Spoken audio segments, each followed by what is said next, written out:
السلام عليكم ورحمة الله وبركاته. بسم الله الرحمن الرحيم. الحمد لله رب العالمين والعاقبة للمتقين والصلاة والسلام على سيد الأنبياء والمرسلين وعلى آله وأصحابه أجمعين. أما بعد، ربي زدني علما، رب اشرح لي صدري ويسر لي أمري واحلل عقدة من لساني يفقه قولي. ربي يسر ولا تعسر وتمم علينا بالخير. আজকে আমাদের ক্লাস নং হচ্ছে ৬২ নং ক্লাস। ৬২ নংয়ের ক্লাসের সূরা থাকছে সূরাতুদ দুহা। এখানে ১১টি আয়াত রয়েছে। আপনারা অবশ্যই প্রত্যেক দিনের মতো সূরার অর্থ অবশ্যই দেখে নেবেন। এটা একটা সুযোগ, আপনারা সূরা শিখার পাশাপাশি অর্থগুলা শিখার এটা একটা সুযোগ। আজকে আপনারা দেখতে পাচ্ছেন এখানে নিচে নিয়ম নিয়ে আসা হয় নাই, সেটা নিয়ে আসিনি, কেননা আজকে আমাদের সূরাটা একটু লম্বা সূরাটাও, আর এখানে নিয়মটা ইনশাআল্লাহ আগামীকালকে থেকে পড়ানো হবে। আজকে আমরা দ্বিতীয় ধাপ অতিক্রম করতেছি, তালিমুল কোরআনের দ্বিতীয় ধাপ আজকে আমরা অতিক্রম করতেছি। সেটা হচ্ছে প্রথম ধাপ ছিল আমাদের কায়দা ক্লাস, কায়দার নিয়ম কানুন, যাবতীয় যত নিয়ম কানুন ছিল সবগুলো আমরা পড়িয়েছি আলহামদুলিল্লাহ। আজকে হচ্ছে আমাদের সূরা দুহা পর্যন্ত, আজকে সূরা ফাতিহা থেকে সূরা দুহা পর্যন্ত আমরা পিছন দিক থেকে শুরু করেছি, ছোট ছোট সূরাগুলা থেকে, কারণ যাতে করে আমরা সহজভাবে বুঝতে পারি সেজন্য। যদিও এটা তরতিবের খেলাফ, তবুও তরতিবের খেলাফ হওয়া সত্ত্বেও সূরা ফাতিহা থেকে আমরা শুরু করেছি সূরা নাস, তারপর উপরের দিকে আস্তে আস্তে আমরা সূরা দুহা পর্যন্ত এসেছি, যদিও সেটা তরতিবের খেলাফ। এতে করে আপনাদের বোঝার সুবিধার্থে আপনারা ছোট ছোট আয়াতগুলো হয়তো তার সহজে বুঝতে পারবেন, সেজন্য সেই কৌশলটা অবলম্বন করা হয়েছিল। এখন এটা হচ্ছে আমাদের দ্বিতীয় ধাপ। ইনশাআল্লাহ তৃতীয় ধাপ থাকবে আমাদের সূরা নাবা থেকে নিয়ে নিচের দিকে ইনশাআল্লাহ আমরা তরতিবের সহিত আসতে থাকবো। তৃতীয় ধাপে যাওয়ার আগে আমরা এই সূরা কমপ্লিট করার পরে আপনাদের কাছ থেকে আমি ধারাবাহিক কিছু সূরা শোনার চেষ্টা করবো ইনশাআল্লাহ। সেটা আমি প্রত্যেকদিন ক্লাসে যেভাবে বলে দেবো আপনারা আমাকে সেভাবে শোনাবেন ইনশাআল্লাহ। আজকে আর কথা বেশি লম্বা করব না, আজকে নিয়মগুলো নিয়ে আসি নাই, যেহেতু কালকে আমি নিয়মগুলো নিয়ে আসব এবং আপনাদেরকে এই সূরাগুলা কিছু সূরা আবার আমি পুনরায় শোনার চেষ্টা করব। এরপরে আমাদের নিয়ম কানুনগুলো হয়তো কিছুদিন লাগতে পারে, হয়তো সপ্তাহখানিকের মধ্যে হয়তো লাগতে পারে, তবুও আমি চাচ্ছি আপনারা যেন নিয়ম কানুনগুলো ভালোভাবে বোঝেন ইনশাআল্লাহ। সেটা আগামীকালকে থাকবে আমাদের পড়া, আল্লাহ সুবহানাহু ওয়া তাআলা চাহেন তো। তাহলে আজকে আমরা সূরার দিকে চলি। আবারও বলে রাখছি আপনারা অবশ্যই অর্থটা দেখে নেবেন, কেননা এখানে আল্লাহ সুবহানাহু ওয়া তাআলা রাসূলুল্লাহ সাল্লাল্লাহু আলাইহি ওয়াসাল্লামকে কিভাবে লালন পালন করিয়েছিলেন সেই বিষয়টুকু আল্লাহ সুবহানাহু ওয়া তাআলা এখানে উল্লেখ করতে চাচ্ছেন। রাসূলুল্লাহ সাল্লাল্লাহু আলাইহি ওয়াসাল্লাম কে এতিম পেয়েছিলেন, তারপর পথভ্রষ্ট থেকে পথ প্রদর্শন করা, জাহেলি যুগ থেকে পথ প্রদর্শন করা, যাই হোক সেটা আপনারা অর্থ দেখে নেবেন ইনশাআল্লাহ। যদি আপনারা তাফসীর দেখতে পারেন তাহলে অনেক ভালো হবে। আজকে তাহলে আমাদের ক্লাসের সূরা হচ্ছে সূরাতুদ দুহা। 11 নম্বর আয়াত, 11টি আয়াত রয়েছে, 11 নম্বর আয়াত পর্যন্ত রয়েছে এখানে 11টি আয়াত। তাহলে আমি আরম্ভ করি। বিসমিল্লাহির রহমানির রহিম। ওয়াদ-দুহা। এখানে নিয়মগুলো আপনারা বুঝতেছেন, হা খাড়া জবর একালে টানতে হবে। আজকে এখানে নিয়মটা বলতে হবে না, আজকে আমি নিয়মটা যেখানে বলার জন্য বলবো ওইখানে আপনারা আমাকে বলবেন। ওয়াদ-দুহা ওয়াল-লাইলি ইযা সাজা। এখানে আপনারা তো বুঝতেছেন, ওয়াল-লাইলি ইযা জবর বাম পাশে খালি আলিফ একালে টান হবে, সাজা। ওয়াল-লাইলি ইযা সাজা। মা ওয়াদ্দাআকা রাব্বুকা ওয়া মা ক্বালা। আরেকবার বলি, মা ওয়াদ্দাআকা রাব্বুকা ওয়া মা ক্বালা। ওয়ালাল-আখিরাতু খায়রুল লাকা মিনাল উলা। আবার বলি, ওয়ালাল-আখিরাতু খায়রুল লাকা মিনাল উলা। ওয়ালাসাউফা ইউ'তিকা রাব্বুকা ফাতারদা। وَلَسَوْفَ يُعْطِيكَ رَبُّكَ فَتَرْضَى. أَلَمْ يَجِدْكَ يَتِيمًا فَآوَى. أَلَمْ يَجِدْكَ يَتِيمًا فَآوَى. وَوَجَدَكَ ضَالًّا فَهَدَى. ওয়াওয়াজাদাকা দাল্লান ফাহাদা। এখানে নিয়মটা আমি বলে দেব।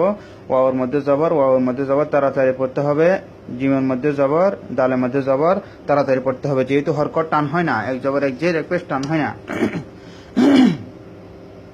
কাফের মধ্যেও জবর, এখানে টান হবে না। দ, এখানে জবর বাম পাশে খালি আলিফ, এটা মদের হরফ, মধ্যে তবের হরফ। এখন দেখেন লামের মধ্যে তাসদিদ, মদের হরফের পরে যদি একই কলমায়, একই কালমার মধ্যে যদি তাসদিদ যুক্ত সাকিন আসে, তখন সেটাকে মদ্দে লাজম কলমি মুসাক্কাল বলে, তখন সেটাকে চার আলিফ টানতে হয়। তাহলে এটাকে কি বলবে? এটাকে বলবে হচ্ছে মদ্দে লাজম কলমি মুসাক্কাল। মদের হরফ হচ্ছে মধ্যে তবের পরে যদি জজম যুক্ত সাকিন আসে। আপনারা এভাবে বলবেন। এই আয়াতটা আপনারা আজকে আমাকে শোনাবেন। 7 নম্বর আয়াত আপনারা আমাকে শোনাবেন বানান করে। ওয়াওর মধ্যে জবর, ওয়াওর মধ্যে জবর, টান হবে না। ওয়া ওয়া ওয়া ওয়া। জিমের মধ্যে জবর যা, দালের মধ্যে জবর দা, টান হবে না। যা দা। কাফের মধ্যে জবর কা, ওয়া ওয়া যা দা কা।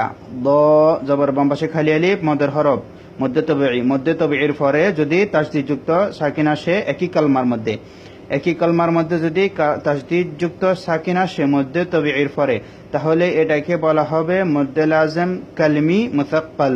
মদ্দে লাজম কালমি মুসাক্কাল। আবারও বলতেছি, মদের হরফের পরে একই কলমার মধ্যে যদি তাসদিদ যুক্ত সাকিন আসে, তখন সেটাকে মদ্দে লাজম কালমি মুসাক্কাল বলা হবে। তারপর তানবিনের পরে ফা এসেছে। ফা হচ্ছে একবার 15টি হরফ, একবার 15টি হরফ ফা। তানবিনের পরে যদি একবার 15টি হরফের থেকে যে কোনো একটা হরফ আসে, তখন গুণা করতে হবে তানবিনটাকে। নুন সাকিন এবং তানবিনের পরে যদি একবার 15টি হরফ থেকে যে কোনো একটি হরফ আসে, তখন নুন সাকিন এবং তানবিনটাকে নাকের বাঁশির মধ্যে নিয়ে 2 আলিফ সমান অপেক্ষা করতে হবে। এটাকে গুণা বলা হয়। আওয়াজটাকে নাকের বাঁশির মধ্যে নিয়ে 2 আলিফ সমান অপেক্ষা করাকে গুণা বলা হয়। দল্লান, এভাবে দল্লান। দ মোটা হবে, দল্লান, এভাবে দল্লান ফাহাদা।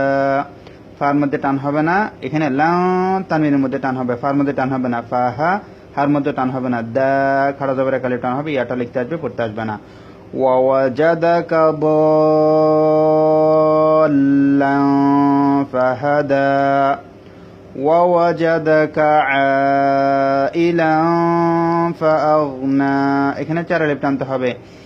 মধ্যে তবিঈর পরে গোল হামজা এসেছে, মধ্যে এখানে হচ্ছে মধ্যে মুত্তাসিল বলা হয় এটাকে। মদের হরফের পরে গোল হামজা আসলে মধ্যে মুত্তাসিল বলা হবে এটাকে। ওয়াওয়াজাদাকা, ওয়াওয়াজাদাকা আইলান ফাআগনা। ফাআম্মাল ইয়াতীমা ফালা তাকহার। আবার বলছি, ফাআম্মাল ইয়াতীমা ফালা তাকহার ওয়াআম্মাস সাইলা ফালা তানহার। এখানে সা 4 আলিফ টান হবে এটার মতো, যেমনটি আ 4 আলিফ টান হয়েছে, তেমনি সা মদের হরফের পরে গোল হামজা এসেছে, মধ্যে মুত্তাসিল 4 আলিফ টানতে হবে, মধ্যে মুত্তাসিল 4 আলিফ টানতে হবে।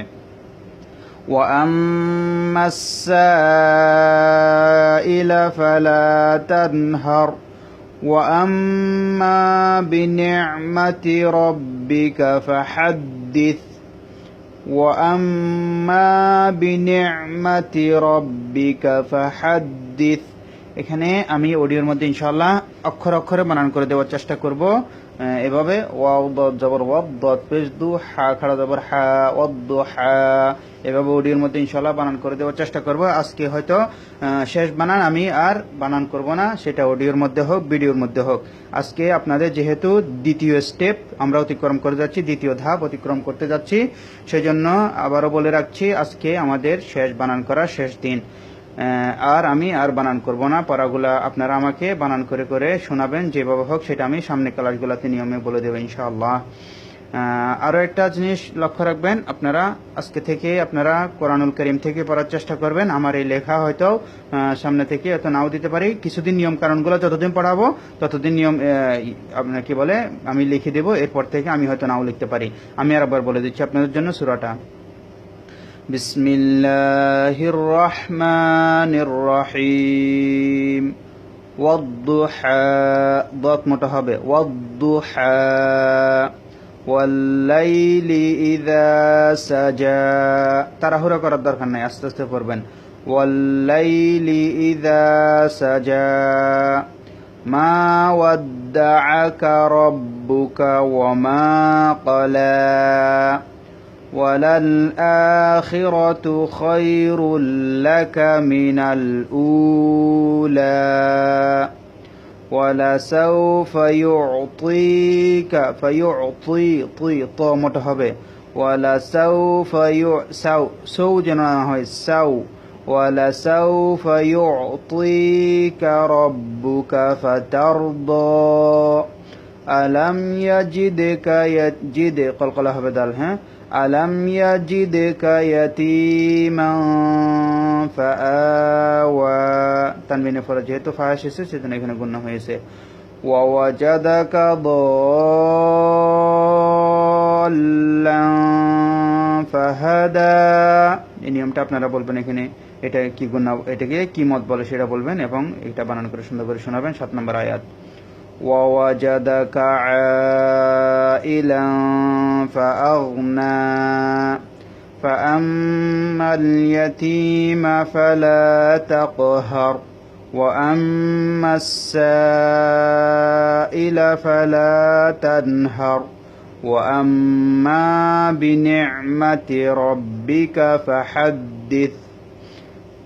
আজকে এতটুক থাকলো, তাহলে আপনারা একটু ভালোভাবে সূরাটা শেখার চেষ্টা করবেন এবং কোরআন থেকে পড়ার চেষ্টা করবেন ইনশাআল্লাহ। আগামীকালকে থেকে কিছুদিন সপ্তাহখানিকের মতো হয়তো আমাদের নিয়ম কানুনগুলা পুনরায় আবার আপনাদেরকে পড়াবো, যেহেতু আপনারা নিয়ম কানুনগুলা এতদিন বোর্ডের মধ্যে পড়ে এসেছেন, হয়তো কিছু মিলাতে পেরেছেন, হয়তো কিছু কিছু নিয়ম আপনাদের ব্রেন থেকে ছুটে গিয়েছে, সেজন্য সেগুলো আমি আবারও স্মরণ করিয়ে দেব এবং সর্বশেষ আপনাদেরকে সেই নিয়মটা আমি আবারও বলে দেব।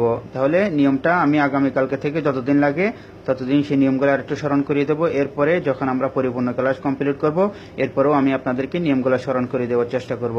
এগুলা এমন নিয়মগুলো যদি আপনারা প্র্যাকটিস না করেন তাহলে সেটা আপনাদের ব্রেন থেকে চলে যাবে, পরবর্তীতে আপনারা সেটা মিলাতে পারবেন না। তাই আপনারা যতটুকু পারেন দৈনিক 1 আয়াত 2 আয়াত 3 আয়াত হলেও আপনারা অবশ্যই পড়ার চেষ্টা করবেন নিয়মের সহিত, অবশ্যই পড়ার চেষ্টা করবেন কায়দা কানুনের সহিত। তাহলে আজকে এতটুকু থাকলো, আপনারা অবশ্যই ভালোভাবে শিখে আমাকে সূরাটা শুনিয়ে দিবেন। আসসালামু আলাইকুম ওয়া রাহমাতুল্লাহি ওয়া বারাকাতুহু।